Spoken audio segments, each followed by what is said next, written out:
Bonjour à tous, bienvenue à notre atelier SkillUp, maîtriser le plugin de Clo pour Unreal Engine 5. Je m'appelle Théotime, je suis spécialiste en implémentation et durabilité pour Clo 3D dans le bureau de Paris. Et lors de cet atelier, je vais vous faire découvrir en français quelques fonctionnalités d'Unreal Engine 5 liées à l'interopérabilité avec Clo, ainsi que le plugin que nous avons développé. Alors pour ceux qui n'en ont pas entendu parler, Unreal Engine est un logiciel de 3D gratuit pour les individus. Il a été développé en 1998 par l'entreprise Epic Games afin de développer leurs jeux vidéo. Epic a ensuite décidé de commercialiser ce logiciel interne afin d'ouvrir l'accès aux créateurs indépendants ainsi qu'aux professionnels. En avril 2022, Epic a lancé la version 5 d'Unreal Engine. C'est la dernière version en date et elle a fait marque car elle contient des améliorations radicales qui vont changer complètement la visualisation 3D avec des systèmes de graphisme en temps réel. Le logiciel est désormais utilisé par des industries très variées. Le secteur de l'automobile s'en sert beaucoup, la production d'effets spéciaux pour les films et les VFX, les applications de réalité augmentée, l'animation motion capture, les applications mobiles, PC, Mac, ainsi que les jeux vidéo bien sûr. Alors, qu'en est-il des utilisations d'Unreal pour l'industrie de la mode ? Les engines de rendu traditionnels requièrent un certain temps afin de générer des visuels photoréalistes. Vous avez pu vous en rendre compte sur Clo, par exemple, le rendu met un petit peu de temps pour générer une image. Unreal Engine fait le rendu en temps réel. Un nouveau système appelé Lumen permet de créer des visuels photoréalistes en temps réel. Le calcul de l'illumination globale ainsi que le ray tracing sont compris dans la création d'images. Donc comme vous pouvez vous l'imaginer, cela va radicalement accélérer le temps de création d'animation et permettre d'exprimer au mieux les détails et les mouvements de vos créations. En plus de cela, il est extrêmement facile de créer des environnements dans Unreal Engine. Unreal Engine inclut une immense bibliothèque appelée Quixel, qu'on va voir ensemble, qui contient des assets scannés en 3D de très grande qualité. Mais aussi des systèmes pour simuler différents types d'eau, une atmosphère, un ciel animé. Le champ des possibles créatifs s'en trouve largement décuplé. Afin d'avoir des personnages humains au même niveau de réalisme, Epic a lancé sa plateforme MetaHuman. MetaHuman permet de créer en quelques clics des avatars humains photoréalistes. On va voir ça aussi dans les différents tutoriels aujourd'hui. Alors, le live-sync de Clo et Unreal, pourquoi l'utiliser ? Toutes ces raisons font que nous avons décidé de développer un plugin avec Unreal directement. Désormais, vous pouvez relier vos projets Clo et Unreal Engine en quelques clics seulement. C'est le fruit d'un travail commun entre nos deux entreprises. C'est pour ça que ce plugin est très facile d'usage et garantit un export parfait des textures et des détails entre Clo et Unreal, ainsi qu'une préservation des textures et des propriétés physiques. Vous pouvez maintenant envoyer des vêtements, des avatars, ainsi que tout type d'animation directement de Clo à Unreal sans avoir passé par des habituelles procédures d'export FBX, OBJ, souvent laborieuses. Alors, voyons ensemble comment opérer le plugin. La version la plus récente du plugin peut être trouvée dans le site de Clo Connect. Donc je vous invite à aller simplement dans la catégorie Apps et Live Sync. Vous pouvez ensuite télécharger et dézipper le dossier. L'intégration de la part de Clo est déjà incluse dans les dernières versions du logiciel. Donc il n'y a pas besoin d'installation additionnelle de notre côté, du côté de Clo. Une fois le dossier téléchargé, vous pouvez l'extraire, le copier. Voilà, donc le dézipper, l'extraire, le copier. Et ensuite, en fait, on va venir le coller directement dans les fichiers du programme d'Unreal Engine. Alors, il est important de noter que le plugin ne fonctionne que sur Unreal Engine 5.3 et plus. Donc pas les versions antérieures. Si vous avez une version antérieure, il faut en télécharger une plus récente. Collez ensuite le dossier de plugin dans Engine, Plugin, Marketplace.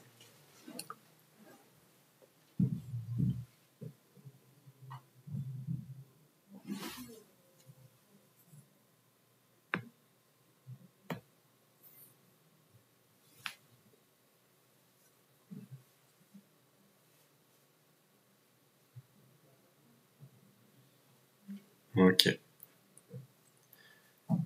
Alors, pour que nos shaders fonctionnent correctement, il faut aussi que nous installions le plugin Substance dans Unreal Engine 5. Pour l'obtenir, je vous invite à aller sur le Epic Games Launcher.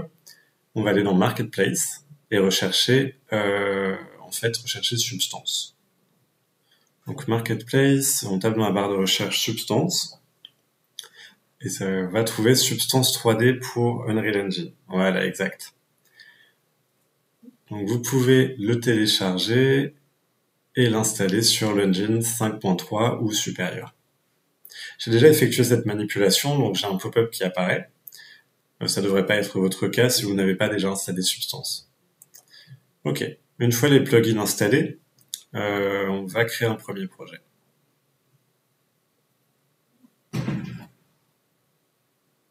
Alors, je vous invite à ouvrir Unreal Engine.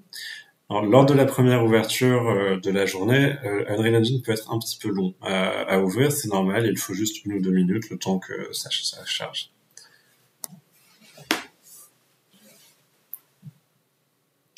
Ok, donc là vous pouvez voir qu'on a un ensemble de pré-réglages avec lesquels on peut commencer nos projets.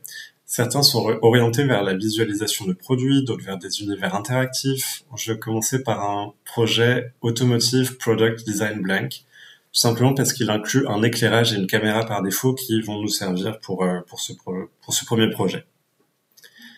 Dans mon cas, j'ai déjà un projet SkillUp réalisé que je vais ouvrir à la place, mais je vous invite du coup à ouvrir le blank. Lors de la création du fichier, vous devez aussi sélectionner un emplacement où le sauvegarder, ainsi que le nommer.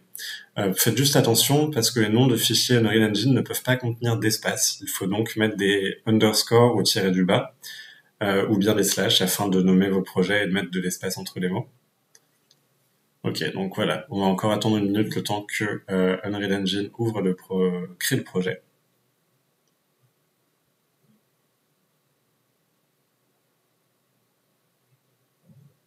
Super. Génial. Donc, une fois le projet ouvert, vous allez trouver en haut à droite les réglages.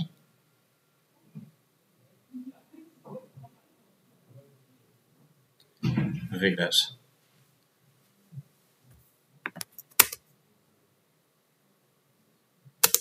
Assurons-nous que les plugins que nous avons installés soient bien ajoutés et activés. Vous allez donc cliquer sur Réglages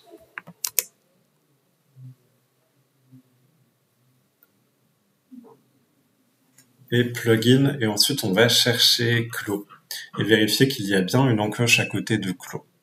Ah voilà, très bien. Donc j'ai localisé mon LiveSync. On vérifie qu'il y a bien une encoche à côté. Si ce n'est pas le cas, activez-le. Unreal Engine va alors vous demander de redémarrer. On va pas redémarrer tout de suite. On va d'abord chercher d'autres réglages à régler, comme ça on n'aura à redémarrer qu'une seule fois. Cherchez Substance pour Unreal Engine 5, vérifiez sa bonne activation, et ensuite fermez la fenêtre. On va maintenant, avant de redémarrer, vérifier encore quelques paramètres avant de commencer notre projet. Cliquez à nouveau sur Réglages.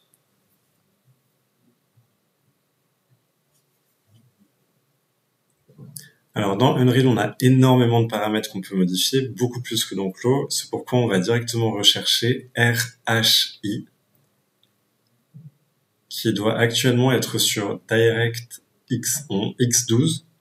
Et en fait, on va le downgrade, le descendre à DirectX 11. Cela va simplement éviter de nombreux crashs et de nombreux freezes qui peuvent arriver. On va ensuite chercher Translucency. Donc dans la barre de recherche à nouveau, je vais rechercher Translucency pour la translucence. Et on va rechercher une option qui s'appelle Enable Order Independent Transparency. Ça, il faut bien s'assurer que cette option est activée aussi. Ça permet d'afficher correctement les effets de transparence de vos tissus. Ok. Une fois que vous avez tout localisé et appliqué ces réglages, il est temps de redémarrer le moteur Unreal Engine, ce qui va du coup appliquer les changements de paramètres que l'on a réalisés. On va encore prendre 1 minute le temps que le projet s'ouvre.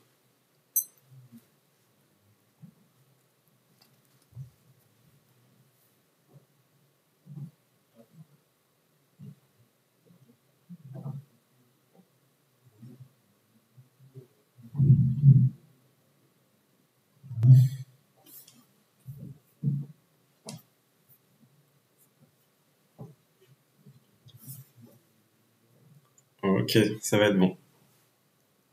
Super. Donc là, le plugin est désormais prêt à être utilisé. Vous le trouverez dans l'onglet Windows et tout en bas. Quand on clique dessus, ça va nous ouvrir une nouvelle fenêtre, donc le plugin. Comme vous pouvez le voir, il est composé d'un 3D viewport et de 2 colonnes, une à gauche, une à droite. Vous pouvez changer le display à votre guise, déplacer les onglets comme dans Clos, comme dans Unreal, et vous pourrez ainsi facilement changer l'interface. Il est simplement important que Close soit ouvert en arrière-plan. Ah oui, vous pouvez changer un peu l'interface, donc du coup intervertir les onglets. Ça, c'est vraiment des questions de praticité. Je vous invite à, voilà, à arranger votre espace comme vous le souhaitez.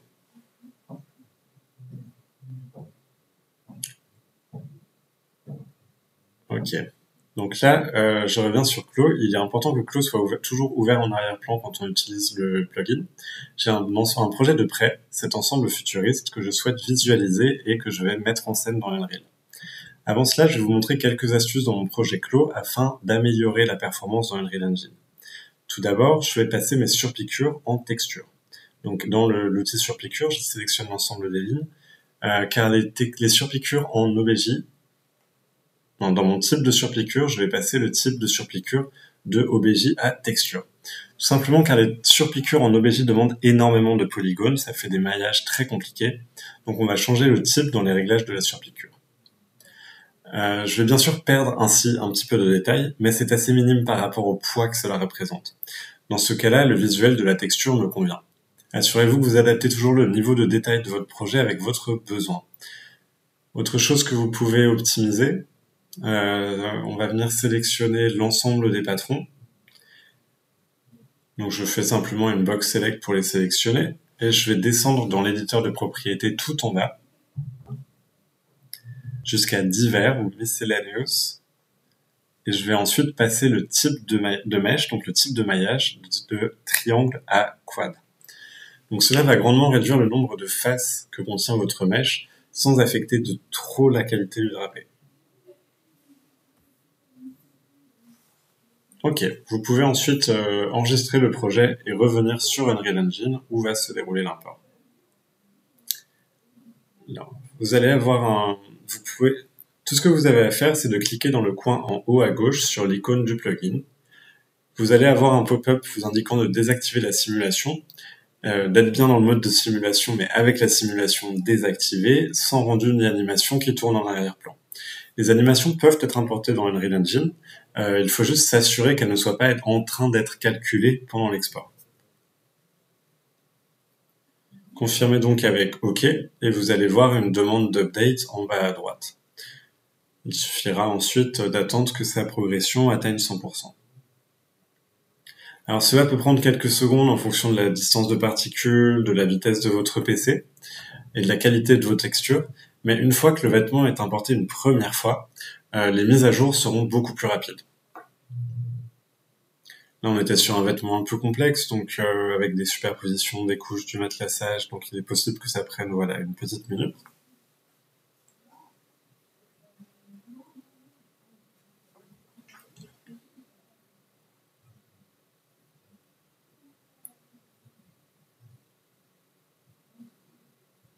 Ah voilà, vous pouvez voir apparaître votre vêtement. C'est pas encore fini, c'est encore en train d'être calculé, mais vous pouvez déjà voir la forme et l'ensemble des éléments qui arrivent petit à petit.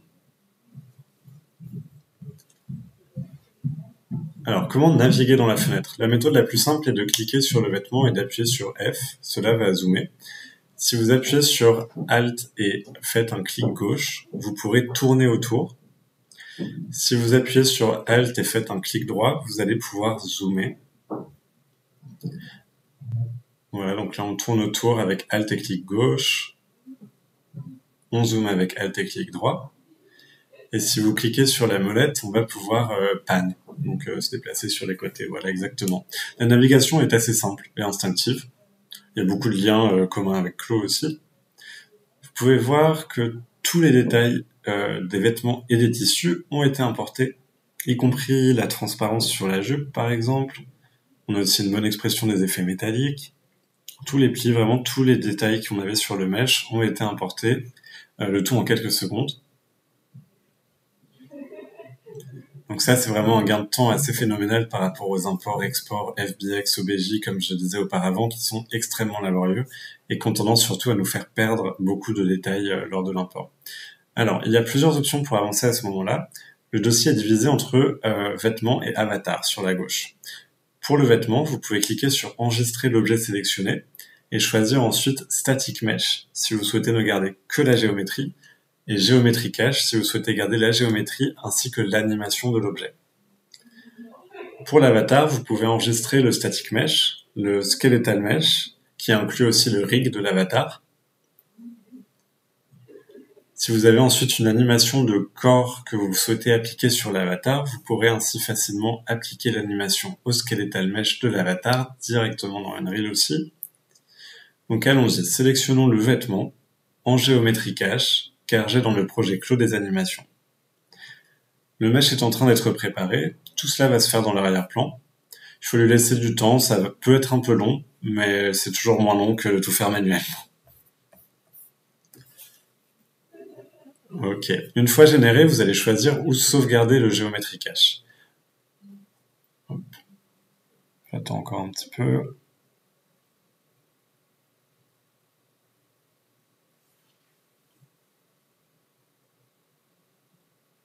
Ok. Donc là, on va choisir de sauvegarder le Geometry Cache dans le Content folder. Là, vous allez retrouver My Content. Donc ça, en fait, c'est des contenus qui sont contenus dans votre projet Unreal que vous avez ouvert. Donc je vais aller dans My Content et dans Clos Garment.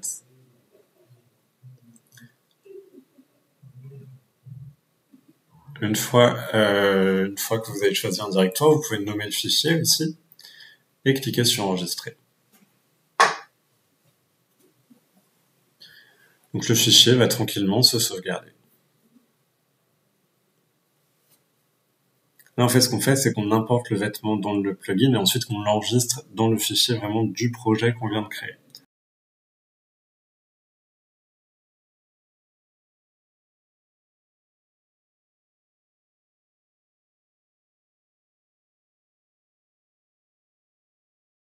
Ok, maintenant, amenons ce vêtement dans notre scène.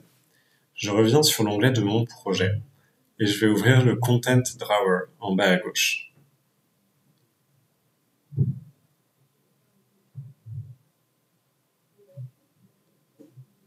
Le Content Drawer va nous permettre d'explorer un ensemble d'éléments. Là, je vais chercher un fichier GeoCache pour Geometry Cache. Donc, je vais suivre le directoire où j'ai enregistré mon vêtement. Et le voici. Je vais ajuster un petit peu mon viewport pour me donner un peu de visibilité. Et ensuite, pour ajouter un objet à un projet Unreal Engine, il suffit en fait tout simplement de faire cliquer et glisser dans la scène de Geometry Cache pour voilà l'avoir qui apparaît dans notre scène. Et voici. Donc ça, c'est simplement comment exporter depuis Clos et importer sur Unreal. Donc comme vous pouvez le voir, c'est extrêmement rapide, extrêmement facile. Là, juste traditionnellement, c'est beaucoup plus compliqué de faire un import FBX. L'ajustement des textures en particulier est souvent un peu laborieux, alors qu'avec le plugin, tout se fait automatiquement sans perte de données. Alors le geocache est créé avec des instances de matériaux. Si vous allez dans le geocache, vous allez retrouver voilà, des matériaux différents par tissu et par éléments différents présents dans votre projet. Ces instances de matériaux sont plus faciles à modifier que les traditionnels arbres de nodes, qui ne sont pas faciles à prendre en main au début. Vous pouvez naviguer dans l'espace en maintenant le bouton droit enfoncé et utiliser les touches WASD pour naviguer dans l'espace, comme dans un jeu vidéo. Vous pouvez voir qu'il manque un peu d'intensité sur la normal map de mon cuir. Là, il est très glossy, il n'a pas une normal map très bien exprimée. Donc je vais ouvrir le matériau cuir et trouver ma normal map. L'intensité de la normal map peut être ajustée pour obtenir un effet plus réaliste. Et comme vous pouvez le voir, on a essayé avec le plugin d'avoir pour les instances de matériaux les mêmes réglages en fait à peu près dans Clos que dans Unreal. Donc c'est simplifié par rapport à la gestion traditionnelle de matériaux dans Unreal. Il est aussi possible de changer... je vais faire la même chose pour l'élément métallique, puisqu'il y avait plus de détails sur mon métal que ça. Hop, vous pouvez voir que je dock du coup la fenêtre de matériaux dans mon studio afin de pouvoir voir en live l'impact de mes modifications. Ça c'est très pratique aussi. Donc là je vais apporter quelques modifications et augmenter surtout la normal map puisque j'avais un effet gaufré en fait sur l'argenté là qui n'avait pas été traduit. Et voilà, super. C'est bon, je l'ai retrouvé correctement. Ok. Il est aussi possible de changer la couleur directement dans Unreal Engine. Je vais ouvrir le matériau de la tarp et je vais chercher l'onglet couleur de base afin de renseigner une nouvelle couleur. Ça, mettons que vous souhaitez faire une itération de colorway dans Unreal, ou une animation de couleur qui change par exemple, ça va être fait comme ça. Là, vous pouvez du coup renseigner la couleur désirée. Faisons quelque chose de carmin, du violet. Une fois que vous avez trouvé, bon moi je fais ça pour l'exemple, mais une fois que vous avez trouvé quelque chose qui vous convient, vous pouvez confirmer avec OK. Et ainsi vous avez un nouveau coloris. Comme dans Clos, il est tout à fait possible de mettre en place un studio de photos. Il y a déjà quelques lumières dans ce pré-réglage de projet que vous pouvez voir. Il y a des rectangles, il y a des spotlights.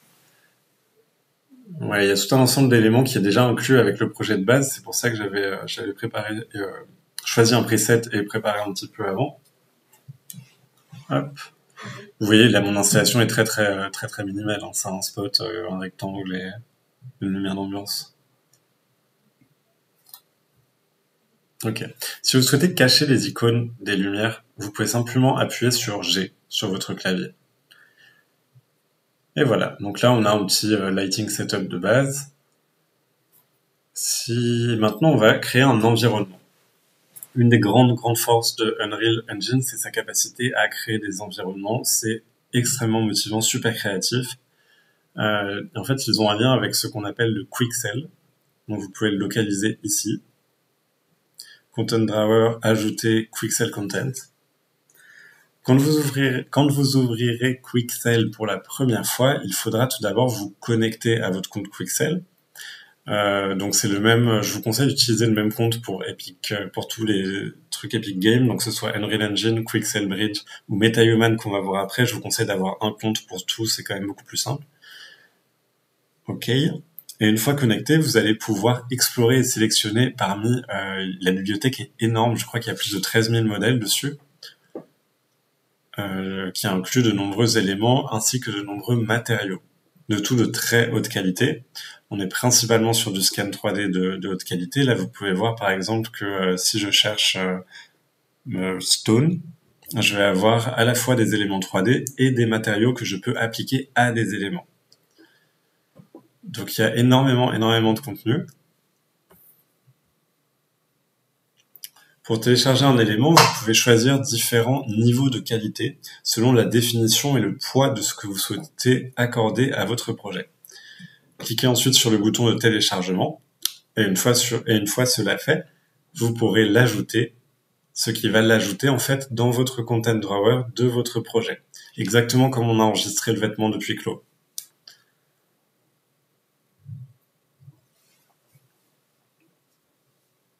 Super, donc il est composé d'un ensemble, là j'ai sélectionné un rocher, donc je vais le localiser dans mon Content Drawer, et là on peut voir un ensemble d'éléments, il y a un objet, il y a aussi des textures.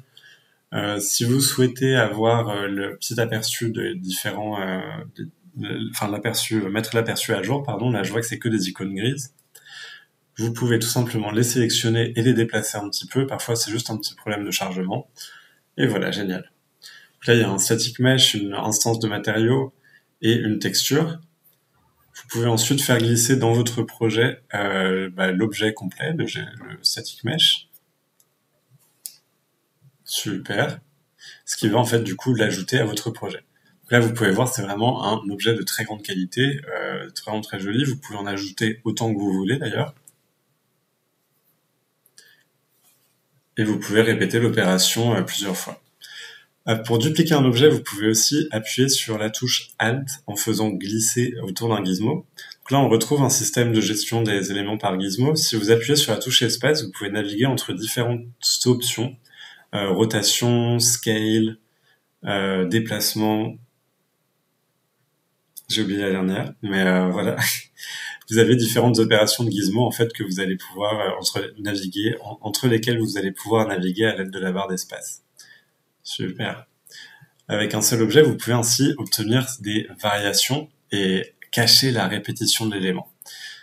Là, par exemple, j'ai fait un effet miroir afin de l'avoir dans l'autre direction et de casser la répétition, l'uniformité en fait entre les différents rochers. J'aime bien cette base rocheuse. Je vais pas chercher très loin parce que c'est une démonstration. Et maintenant, ce que je souhaite, c'est y ajouter d'autres éléments. En haut, vous pouvez passer de sélection à foliage.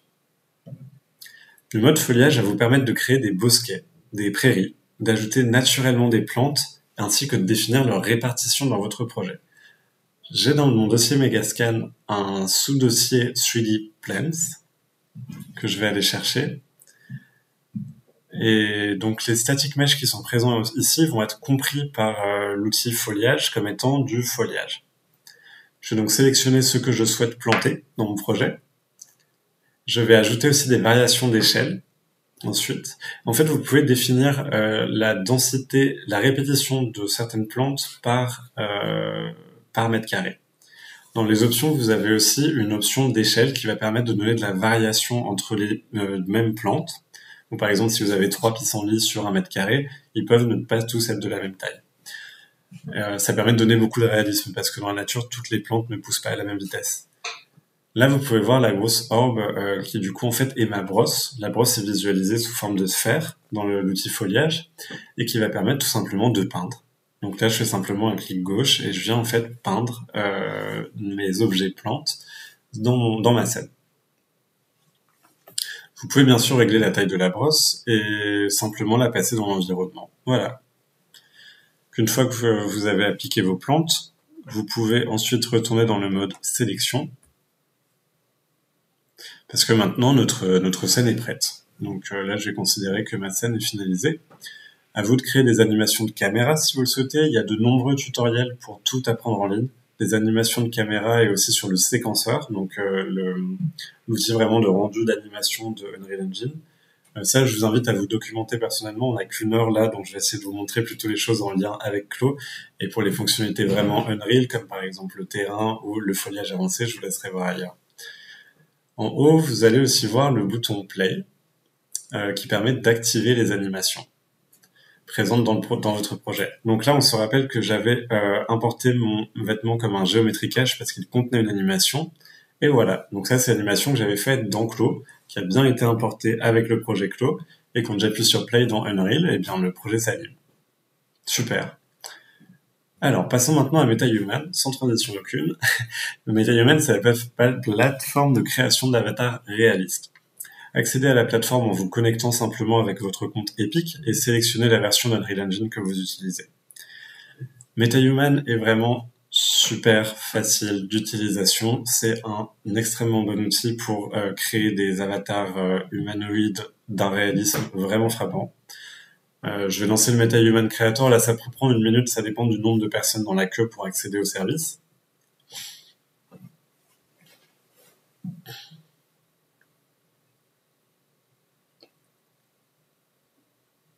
Ah oui, j'ai laissé mon interface en allemand. Mes excuses. Ok, donc voilà, là il y a une petite queue parfois le temps d'ouvrir. Je tiens à préciser d'ailleurs que MetaHuman est un site internet, c'est pas un logiciel, donc ça va pas consommer énormément sur votre ordinateur de ressources. Ça plutôt sur l'internet que sur le hardware. Ah, ok, voilà. Donc quand on ouvre l'interface MetaHuman, on peut soit partir des pré-réglages fournis par Epic Games, donc là il y a tout un ensemble de personnages déjà réalisés. Et on va ensuite pouvoir les modifier, les mélanger aussi. On a la possibilité de mélanger les personnages entre eux. Là, pour cette démo, je vais partir de la base de Malika. Ok. Vous pouvez changer tous les paramètres du visage. C'est à la fois en sculptant un peu manuellement et en réglant de manière un peu plus précise. Vous pouvez aussi choisir une des 18 morphologies pour l'instant disponibles. Il compte en ajouter plus prochainement. Le seul truc important pour nous dans ce cas-là, c'est que vous n'appliquiez aucun vêtement. Donc on va aller dans les vêtements pour tout enlever. C'est afin de ne pas créer d'interférence avec nos vêtements Clo. Et de toute façon, le but si vous êtes là, c'est que vous savez vous servir de Clo. Le but, c'est de créer vos propres tenues. Ok, une fois satisfait de votre avatar, alors là je fais pas de modification, mais on peut vraiment modifier plein de choses sur la couleur des yeux, la texture de l'iris par exemple, c'est assez incroyable. Une fois satisfait avec votre avatar, tout est en fait directement enregistré et inclus dans votre compte QuickSellBridge, qui est lié avec votre compte Epic Games. Donc vous pouvez ensuite maintenant les importer aussi facilement que lorsqu'on a importé des rochers. en suivant d'ailleurs l'exacte même méthodologie. On va passer par le Quixel Bridge. Alors, j'ai préparé un autre environnement pour le MetaHuman. Je vais donc ouvrir la nouvelle map de Studio. C'est un nouveau niveau, en fait, dans mon projet. Je vais choisir de sauvegarder mon projet en cours et cela va charger mon environnement de Studio.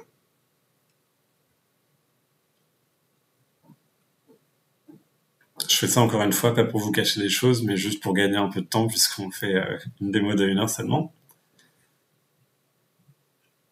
Super. Alors, j'avais déjà importé mon MetaHuman dans mon projet ici, donc on va juste revoir ensemble la méthodologie. On clique sur Ajouter Quixel et on va ensuite chercher le dossier MetaHuman. Il y a deux dossiers MetaHuman. Il y a des MetaHuman de base fournis avec Epic Games, enfin fournis par Epic Games, et aussi le dossier My MetaHuman. Donc en fait, tous les MetaHuman que vous générez sur le site internet vont aussi être enregistrés et vous pouvez y accéder par cette interface du coup.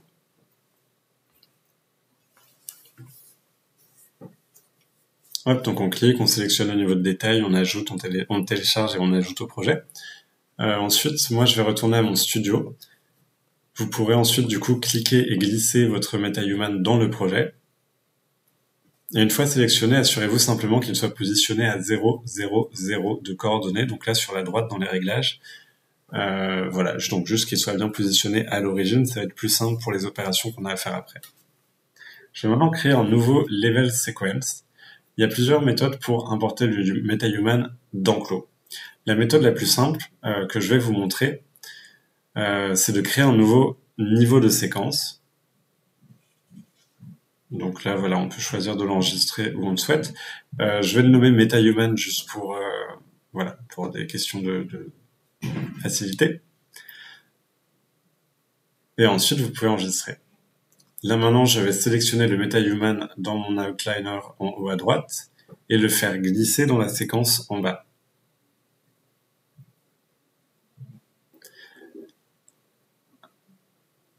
Hop, donc voilà, je l'ajoute à mon séquenceur. Et là, vous pouvez voir qu'on a tout un rig qui est devenu visible. Donc en fait, les MetaHuman sont déjà riggés, déjà fournis avec un rig, comme les avatars Clos de base. Il y a aussi des poignées, et on va retrouver en fait le système de rig traditionnel. Vous pouvez définir une image clé à l'image numéro 0. Hop, donc on va définir une image clé avancée de 30 frames. Et là, en fait, on va passer d'une pose en A, là, comme ça, la pose de base des avatars, à une pose un petit peu plus relâchée. Donc, pour changer la pose, vous allez retrouver les principes transversaux à travers tous les logiciels 3D de pose. Donc, vous cliquez sur les articulations et vous avez la possibilité de les faire tourner. Principalement, en général, on essaye d'éviter de trop les déplacer parce que ça fait des épaules un peu luxées et des entorses un peu violentes. Mais avec les options de rotation, moi, je vais vraiment faire quelque chose de très très simple pour cette démonstration. Je vais juste baisser les bras. No fun allowed, mais c'est pas grave. Ok, moi je pense que ça me convient. On va maintenant scroller tout en bas du Control Rig, chercher Control Rig dans le outliner, dans le séquenceur, et on va créer une keyframe, donc une image clé, à du coup la 30e frame. Donc voilà, donc là si vous allez d'avant en arrière dans votre timeline, vous pouvez voir que le corps de l'avatar s'anime dans le temps entre les keyframes. Il me fait bien la transition de l'image clé numéro 1 à l'image clé numéro 2. Une fois cela fait, on va faire un clic droit sur le corps et on va créer une séquence d'animation. Il faut toujours créer une séquence d'animation pour exporter de Unreal à Clos. Hop, je vais laisser les réglages tels quels et je vais simplement lancer l'exportation. Vous allez voir apparaître une barre de chargement de progression en bas à droite de l'écran. Donc on va attendre un petit peu que ça se fasse. Et quand vous cliquez dessus, vous allez avoir une fenêtre qui permet en fait de visualiser l'animation, ainsi que retrouver le bouton Live Sync qu'on avait auparavant. Donc là on vérifie que l'animation soit bien, et on va pouvoir l'exporter ce coup-ci de Unreal à Clos. Hop, alors avant de cliquer dessus et de lancer l'export, je vais ouvrir un nouveau projet dans Clos. Donc je fais un nouveau projet, voilà. Je reviens sur Unreal et je clique sur le bouton de Live Sync. Je vais sélectionner Skeleton Mesh et laisser les réglages tels quels et juste choisir Export.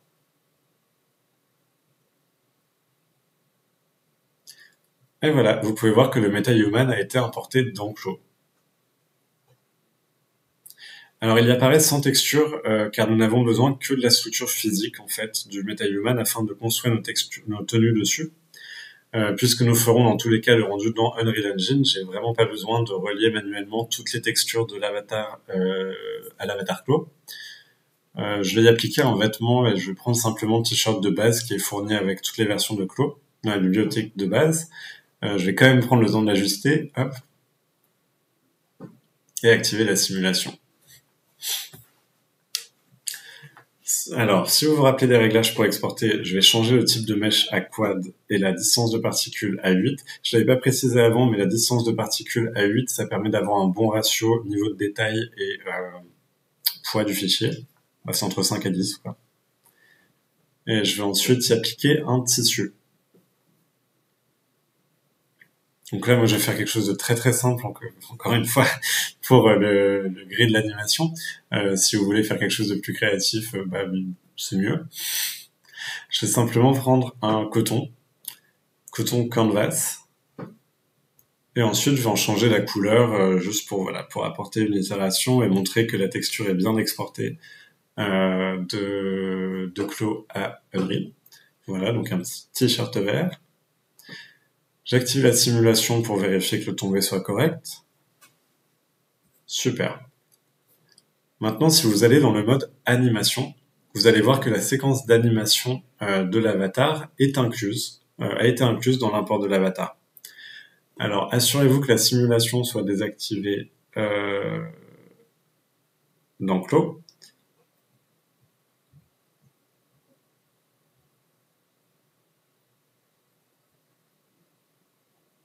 Donc, je retourne dans mon mode simulation, mais il est important que la simulation soit désactivée.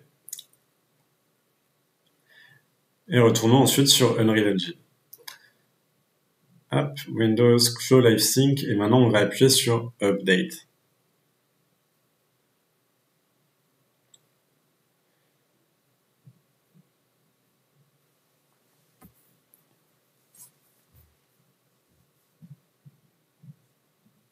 Hop, voilà. Donc là, vous pouvez voir que l'import a été beaucoup plus rapide puisque j'ai vraiment un t-shirt et un avatar sans texture. Mais du coup, l'import a bien fonctionné. J'ai bien mon vêtement qui a à nouveau été emporté. Cliquez sur le vêtement et sauvegardez-le en static mesh dans My Content Clo Garments et confirmez avec OK.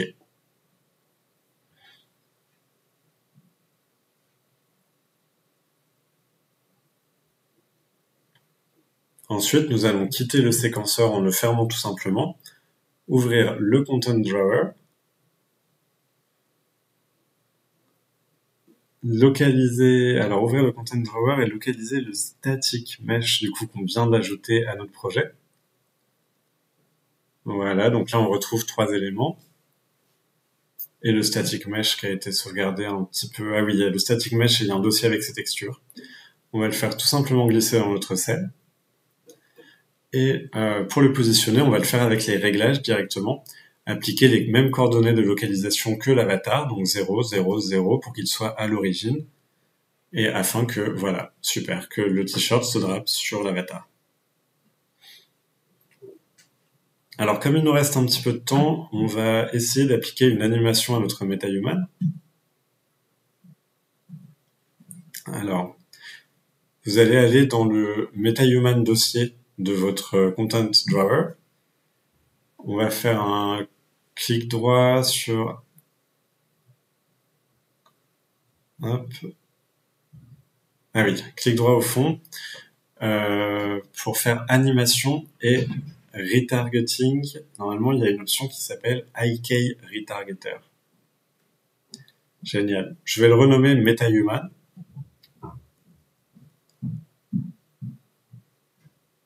Et je vous invite à l'ouvrir ensuite. Alors, quand on est dans le IK Retargeter, donc qui permet en fait de transférer des rigs et des animations d'un objet à un autre, tout va se passer sur la droite, déjà. Vous avez tout d'abord besoin d'une source pour une animation. La source peut être n'importe quel type d'avatar animé sur Unreal Engine. Par défaut, Unreal Engine est fourni avec des avatars riggés. Si vous ne trouvez pas ces avatars-là dans le Content Drawer, ouvrez-le et on va venir choisir en fait Add, Features, et Content Pack. Bon, je vais prendre le pack Third Person qui contient en fait l'avatar que je souhaite pour mon animation.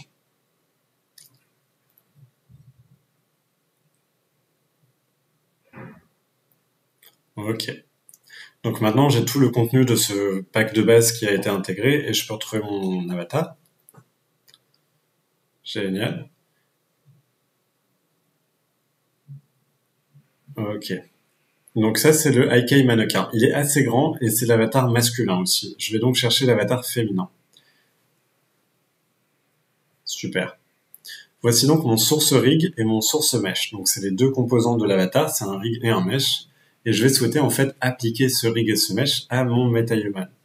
Je vais donc sélectionner le IK MetaHuman. Et voilà, c'est exactement ce que je veux. Je veux en fait ce décalage, l'offset, ce décalage entre mes deux meshs. Je vais décaler un peu mon MetaHuman sur le côté, juste pour des questions de visibilité, afin de les voir côte à côte. Et là, vous avez tout un ensemble d'animations qui sont déjà fournies avec l'avatar Unreal Engine. Je vais sélectionner le idle. Encore une fois, on reste un peu classique et ennuyeux pour cette démonstration. On essaie juste de faire des choses simples. Et vous pouvez voir que une fois le idle sélectionné, il va être appliqué à notre MetaHuman. Hop. Donc on sélectionne simplement avec un double clic. Et ensuite, je vais pouvoir cliquer sur Export Selected Animation pour Animation Sequence. Choisissons notre dossier MetaHuman. J'y ai déjà créé un dossier animation. Juste pour afin de m'organiser, c'est facultatif. Ça dépend de votre niveau d'organisation de fichiers. Et ensuite, on va cliquer sur Export, attendre que ça se fasse. Ok. Là maintenant, je vais retourner au studio. Sélectionner le MetaHuman. Vers Body dans les détails. Et là, on va pouvoir changer le mode d'animation de Custom à Custom Asset afin d'appliquer une séquence d'animation comme l'idle qu'on vient de créer, de transférer en fait, voilà, du rig de l'avatar de Unreal au rig du MetaHuman. Alors là, du coup, l'animation a bien été appliquée à mon MetaHuman. Par contre, le t-shirt ne suit pas. Je dois aussi l'animer. Donc, je vais double-cliquer sur le idle animation que je viens de sauvegarder. Comme ça, j'ai la fenêtre d'export d'animation.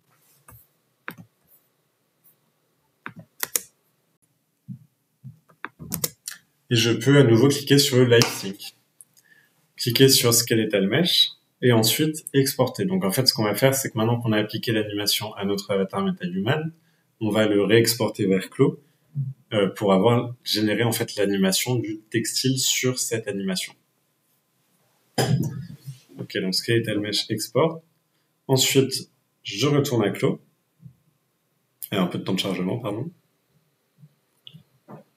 Mais ensuite, je retourne à Clo. Donc là, j'ai bien le MetaHuman qui a été réimporté. Et l'avatar est désormais animé. Donc je vais juste repositionner voilà, le t-shirt sur l'avatar. Je vais faire ça un peu rapidement pour des questions de temps. Puis dès que ça a l'air bien, ça va le faire.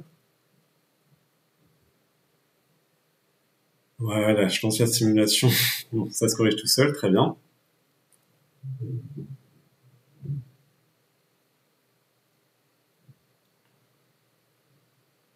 Parfait. Ok, maintenant je vais aller dans le mode animation de Clo. Donc une fois que mon vêtement est bien mis, je vais aller sur le mode animation de Claude afin de simuler l'animation du t-shirt sur l'animation qui est déjà là. Donc il suffit d'appuyer sur enregistrer pour simuler l'animation du t-shirt sur l'animation du corps. Hop, donc ça calcule tout seul.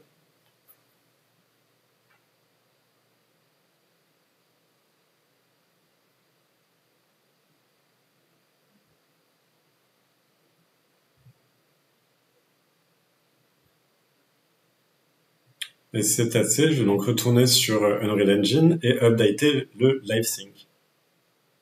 Ah bah oups, j'ai oublié de quitter le mode animation d'enclos. Donc comme je vous l'avais dit tout à l'heure, il faut être dans le mode simulation de clos avec la simulation désactivée. Bah c'est bien, au moins j'ai fait l'erreur. Hop. Comme vous pouvez le voir, au moins ça ne crache pas. Et tic, super. Comme vous pouvez le voir, c'est assez simple. Le processus, une fois acquis, peut être un peu intimidant la première fois, mais en fait, ça se répète tout le temps. C'est très intuitif et c'est surtout très rapide de passer de Clos à Unreal. Il y a très très peu de temps de chargement, donc voilà. Ensuite, il suffit de repositionner le t-shirt sur 0, 0, 0. Et maintenant, on aura l'animation de l'avatar ainsi que du corps. Merci à tous pour votre participation. J'espère que cette session vous a donné un aperçu des possibilités offertes par la collaboration entre Clos et Unreal. Vous pouvez maintenant vous pencher sur le sujet, explorer les très nombreux tutoriels sur Unreal Engine qui sont disponibles en ligne. Je vais maintenant prendre 10 minutes pour répondre au mieux à toutes vos questions sur Clos ou sur Unreal. Plutôt sur Clos idéalement. Merci à tous.